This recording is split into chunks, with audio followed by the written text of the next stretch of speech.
Welcome to BRK news. ఈరోజు మనతో పాటు ఉన్నారండి senior homeo physician doctor Chetan Raju గారు. సో సార్తో ఈరోజు మనం ఎందుకున్నామంటే ఈ మధ్య కాలంలో చాలామందికి పిల్లలు పుట్టడం లేదని ఆ టెంపుల్‌కెళ్ళి, ఈ టెంపుల్‌కెళ్ళి సో చాలా వరకు వాళ్ళని వీళ్ళని కలిసేసి హ్మ్. ఏమంటారు లడ్డూలు తింటే పిల్లలు పుడతారు, అది తింటే ఇది తింటే పిల్లలు పుడతారు అని చెప్పేసి చాలా వరకు మనం వింటా ఉన్నాం. బట్ అసలు పిల్లలు పుట్టకపోవడానికి కారణం ఏంటో మనకు తెలుసుకుంటే దానికి కరెక్ట్ ట్రీట్మెంట్ చేయించుకుంటే ఆటోమేటిక్‌గా ఈ ప్రాబ్లమ్ నుంచి బయటపడతారు అని చెప్పేసి అంటున్నారు. దానికోసం ఒక మంచి హోమ్ రెమెడీ కూడా చెప్తా అంటున్నారు. సో, ఈ విషయాలన్నీ సార్ ద్వారా తెలుసుకుందాం. నమస్తే సార్. నమస్తే సార్. సార్ అసలుకు మెన్‌లో అయినా, ఉమెన్‌లో అయినా సో, ఇది సృష్టి ధర్మం. పిల్లలను అంటే సర్కిల్ అది. సో, పిల్లలు పుట్టకుండా కొంతమంది వాళ్ళ వంశాలు అక్కడికే ఆగిపోతా ఉన్నాయి. సో, అసలుకి ఎందుకు పిల్లలు పుట్టకపోవడానికి కారణం ఏంటి? వైఫ్‌లో గాని అండ్ హస్బెండ్‌లో గాని? ఇప్పుడు నా దగ్గర ఆల్మోస్ట్ 20 స్టేట్స్ ఇన్ ఇండియా నుంచి కపుల్స్ వస్తారు. పిల్లలు పుట్టట్లేదు అది ఇది అనేసి. వాళ్ళకి మనం ట్రీట్మెంట్ ఇస్తాం. ఎన్ని రోజుల్లో పుడతారనేసి అడుగుతారు వాళ్ళు. ఓకే. అయితే నేను ఒకటే చెప్తా సమాధానం. నా చేతిలో ఏముంది?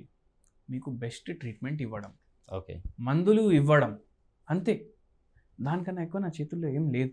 ఓకే. ఒకవేళ మీకు పిల్లలు పుట్టాలంటే దేవుడి ఆశీర్వాదం మీ మీద ఉండాలి. సో మనం ఓన్లీ ట్రీట్మెంట్ ఇవ్వగలుగుతాం.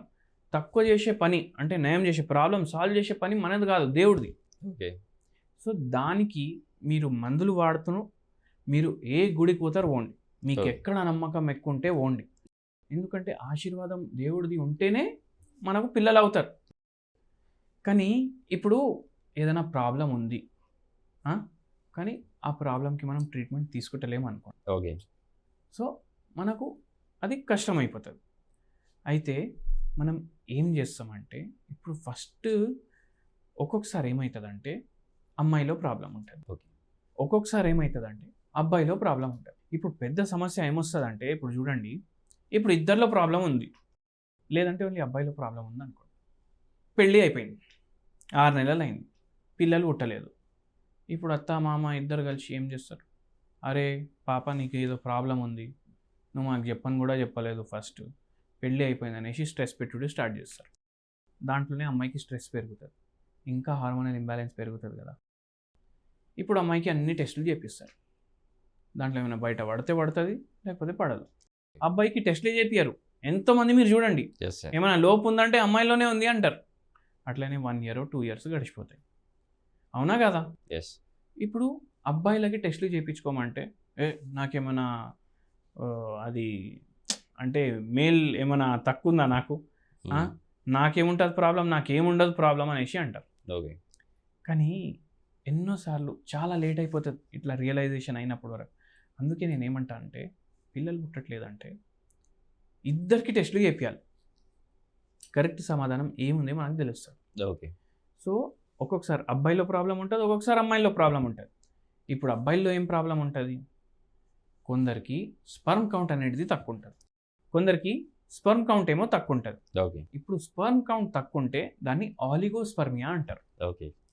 కొందరికి ఏమో స్పర్మ్ కౌంట్ ఉండదు, అసలు స్పర్మ్ కౌంట్ లేదంటే దాన్ని ఎజోస్పర్మియా అంటారు. ఓకే. కొందరికి ఏమవుతుందంటే ఇప్పుడు స్ట్రక్చర్ ఉంటుందా మన బాడీది, హెడ్ ఏమో ఇక్కడ ఉంటుంది, నెక్ ఇక్కడ ఉంటుంది, చేతులు ఇక్కడ ఉంటాయి, కాళ్ళు ఇక్కడ ఉంటాయి. ఇప్పుడు కొందరికి కాళ్ళు ఇక్కడ ఉంటాయి, ఎట్లుంటుంది? నడవదు కదా పని. సో అట్లా స్పర్మ్ది కూడా స్ట్రక్చర్ ఉంటుంది, హెడ్ బాడీ టేల్. ఓకే. హెడ్ ఏమో కరెక్ట్ ఉండాలి, కానీ హెడ్లో మార్ఫాలజీలో తేడా ఉంటుంది. ఒక్కొక్కసారి టేల్ ఎందుకు ఉంటుంది? అది స్విమ్ చేసి పోవాలి, మొత్తం గుడ్డు వరకు పోవాలి, ఓం వరకు. అది పోవడానికి రాదు. కొన్ని మొటైలు ఉండవు, కొన్ని మొటైలు ఉంటాయి. సో ఇట్లా ఎన్నో ప్రాబ్లమ్స్ అబ్బాయిలో కూడా ఉంటాయి. అండ్ ఇవి ఎప్పుడు ఎఫెక్ట్ అవుతాయి? అబ్బాయికి బై ఛాన్స్ ఫుల్ తాగుడు అలవాటు ఉందనుకోండి, డైలీ నాకు ఒక బాటిల్ కావాలి అంటే నడవదు. ఎందుకు? మనకు తెలుసు లివర్ ఖరాబ్ అవుతుంది, కిడ్నీ ఖరాబ్ అవుతుంది. కానీ ఎన్నోసార్లు స్పర్మ్ కౌంట్ కూడా ఎఫెక్ట్ అవుతుంది దాంతో. సో అట్లా ప్రాబ్లం అవ్వచ్చు. సో తాగుడు బై ఛాన్స్ ఎక్కువ ఉంటే మీరు జర వదిలేసేయండి, బంద్ చేసేయండి.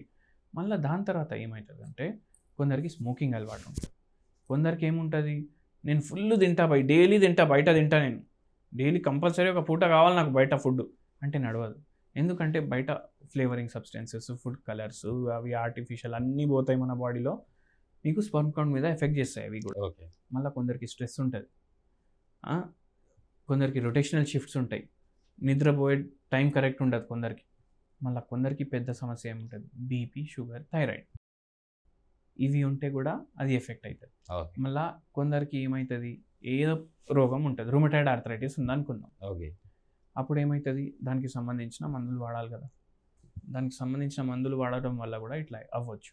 కొందరికి యాంగ్జైటీ, డిప్రెషన్ ఉంటుంది, దానికి సంబంధించిన మందులు వాడితే కూడా ఇట్లా అవుతుంది. సో ఇవన్నీ కారణాలు, స్పర్మ్ కౌంట్ తగ్గడం, ఓకే. లేదంటే మొటిలిటీ తగ్గడం, లేదంటే అసలు కౌంట్ ఉండకపోవడం. Okay. మళ్ళీ కొందరికి ఏముంటుందంటే టెస్టిస్ ఉంటాయి కదా, ఎస్. టెస్టిస్లో ప్రాబ్లం ఉంటుంది, అన్డిసెండెడ్ టెస్టిస్ ఉంటాయి. అంటే మన టెస్టిస్ స్క్రోటంలో ఉంటాయి, ఆ బాల్స్ కింద, సో స్క్రోటంలో ఉంటాయి అవి ఈక్వల్ గా ఉంటాయి. సో ఒకటి అప్ అండ్ డౌన్ కూడా అయ్యి అప్ అండ్ డౌన్ అని కాదు, కొందరికి వెరికోస్ సీల్ అంటారు, మళ్ళీ వెరికోస్ వెయిన్స్ వచ్చేస్తాయి అక్కడ. ఓకే. దానివల్ల కూడా స్పర్మ్ కౌంట్ డిఫరెన్స్ అవుతుంది. కొందరికి ఏమో ఇది ఎప్పుడు అవుతుంది అంటే, ఇప్పుడు అవి కిందికి రావాలి ఆటోమేటిక్, కొందరికి కిందికి రావు, ఓకే. పైననే ఉండిపోతుంది. ఓకే. కడుపు ఉంటుంది కదా మనది, అక్కడే పొట్టలోనే ఉండిపోతాయి. పుట్టేటప్పుడు అవి కిందికి వచ్చేస్తాయి, కొందరికి రావు. ఇప్పుడు అది కింద ఎందుకు ఉంటాయి, దానికి కూడా ఒక సైంటిఫిక్ రీజన్ ఉంది. ఓకే. అది ఏంటంటే, ఇప్పుడు మన బాడీ టెంపరేచర్ ఉంటుంది కదా, ఎస్. మన బాడీ టెంపరేచర్ కన్నా తక్కువ టెంపరేచర్ కావాలి టెస్టిస్కి, అందుకే అక్కడ ఉంటాయి. ఓకే. అండ్ కొందరికి డిసెండ్ అవ్వవు, ఆ డిసెండ్ అవ్వలేనప్పుడు అది ఎక్కువ హీట్లోనే ఉంటాయి కదా, ఎక్కువ హీట్లో ఉంటే స్పర్మ్ ప్రొడ్యూస్ కాదు. సో కొందరికి అట్లా ప్రాబ్లం వల్ల కూడా పిల్లలు పుట్టడానికి పరేషాని అవుతుంది. ఓకే. సో ఇవి టెస్టిస్లో ప్రాబ్లం ఉండి, లేదంటే స్పర్మ్ కౌంట్లో ప్రాబ్లం ఉండి ఇట్లా అవుతుంది.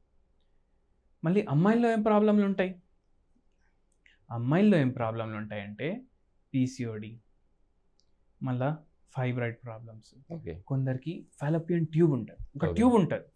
ఇప్పుడు ఏమవుతుందంటే, గర్భసంచి ఉంటుంది కదా, గర్భసంచి పక్కకి ఓవరీలు ఉంటాయి. ఓకే. ఇప్పుడు ఓవరీలు ఏం చేస్తాయి అంటే గుడ్డు రిలీజ్ చేస్తాయి. ఒక్కసారి పీరియడ్స్ ఎందుకు వస్తాయి, ఇప్పుడు ఆ గుడ్డు ఫర్టిలైజ్ అవ్వకపోతే, ప్రెగ్నెన్సీ రాకపోతే అది బ్లడ్ ఏమో బయటికి వచ్చేస్తుంది. ఓకే. అంటే మొత్తం నెల అక్కడ సెల్స్ జమ అవుతాయి. ఓకే. ఎందుకు జమ అవుతాయి అంటే, మన గర్భసంచిని స్ట్రాంగ్ చేసేలాగా. ఓకే. 9 నెల నువ్వు క్యారీ చేయాలి, ఒక పిల్లోడిని మొత్తం డెవలప్మెంట్ చూసుకోవాలి. కానీ ఏమవుతుంది, నెల ఎండ్లో ఆ గుడ్డు స్పర్మ్ ఫ్యూజ్ అవ్వకపోతే ఏమవుతుంది అంటే, ఇప్పుడు వేస్ట్ కదా, దాని మీద నేను చుట్టుకుంటా డెవలప్ అవుతుంటే ఏమవుతుంది, మళ్ళీ అది థిక్ అయిపోతుంది, అందుకే అది మొత్తం బయటికి వచ్చేస్తుంది. ఓకే. కానీ ఏమవుతుంది, ఇప్పుడు ఫైబ్రాయిడ్ అయింది, ఒక్కొక్కసారి అది ప్రెగ్నెన్సీకి ప్రాబ్లం కాజ్ చేస్తుంది.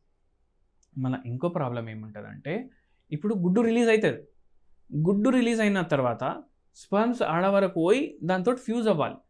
అది ఫ్యూజ్ అయ్యి ఒక్కొక్కసారి అటాచ్ అవ్వదు, హార్మోనల్ ఇంబ్యాలెన్స్ వల్ల, అప్పుడు కూడా పిల్లలు పుట్టడానికి ప్రాబ్లం అవుతుంది. ఓకే. ఒక్కొక్కసారి పీసీఓడి అవుతుంది, గుడ్డు రిలీజే కాదు ఒక్కొక్కసారి, అప్పుడు కూడా ప్రాబ్లం అవుతుంది. సో ఇట్లా విమెన్లో కూడా ఈ ప్రాబ్లమ్స్ ఉంటాయి. ఓకే. అట్లా అసలు యాక్చువల్లీ అంటే ఈ ప్రాబ్లంకి అంటే హోమియోపతిలో ఎలాంటి ట్రీట్మెంట్ ఉంది సార్? ఒక మంచి హోమ్ రెమెడీ కూడా ఉందన్నారు. సో వాటి గురించి కూడా మనకు ఇప్పుడు మనం రాగానే పేషెంట్లకు ఇద్దరికి, హస్బెండ్కి, వైఫ్కి, భార్యాభర్తలు ఇద్దరికి అన్ని టెస్టులు చేపిస్తాం. కొన్నిసార్లు అయితే వాళ్ళే రిపోర్ట్లు పట్టుకొస్తారు, ఒక్కొక్కసారి 3 సార్లు IVF, 5 సార్లు IVFలు కూడా చేసుకొని సక్సెస్ అవ్వకుండా వస్తారు హోమియోపతికి. ఓకే. అయితే మనం అన్ని టెస్టులు చూసి ఇద్దరికి ప్రాబ్లం ఉందా, ఒక్కరికి ప్రాబ్లం ఉందా, ఒకరికి వేరే రోగం ఉంది ఏమన్నా, దానివల్ల కూడా ఇట్లా ప్రాబ్లం ఉండొచ్చు, షుగర్ వ్యాధి ఉంది దానివల్ల కూడా అవ్వచ్చు కదా. సో ఇద్దరికి ట్రీట్మెంట్ ఇస్తాం.